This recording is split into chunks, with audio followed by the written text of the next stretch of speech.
In a dense forest, there lived an owl named Nora. Nora was known as the wisest owl in the forest, and she loved to watch everything that happened from high up in her tree. But Nora had a habit. She judged everyone before truly knowing them.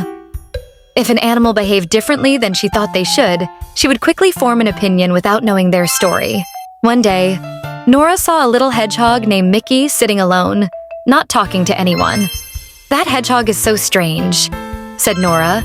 "He doesn't even greet anyone. He must be rude." But later, another hedgehog talked to Mickey and learned something surprising. Mickey was shy and afraid that others would reject him. "I'm scared to talk to others. I don't know what to say," Mickey told the other hedgehog. Nora overheard the conversation from her tree and was surprised. Maybe she had been wrong? Then she saw a squirrel named Sarah collecting acorns and hiding them in a hollow tree. "Look at that squirrel. She doesn't want to share. How selfish." But later, another squirrel spoke to Sarah and found out that she was gathering acorns to share with her friends in the winter. "I don't want my friends to go hungry. I'm collecting enough for all of us, but I have to make sure we have enough," said Sarah. When Nora heard this, she was surprised again. Had she misjudged someone once more? Another day, Nora saw a little bear named Bruno who always looked serious. "That bear is so grumpy. He never smiles."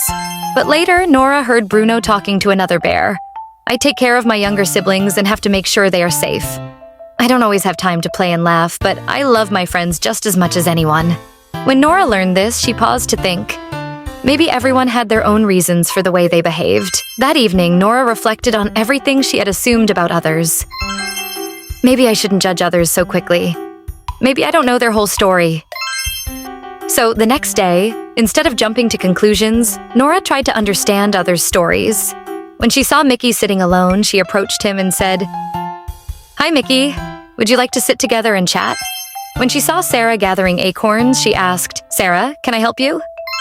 When she saw Bruno, she told him, "Bravo, Bruno, for taking care of your family.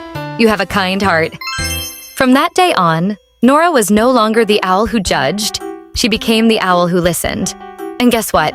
She made new friends who appreciated her for understanding them. What can we learn from Nora's story? Don't judge anyone before truly knowing them. Everyone has a story you don't fully know.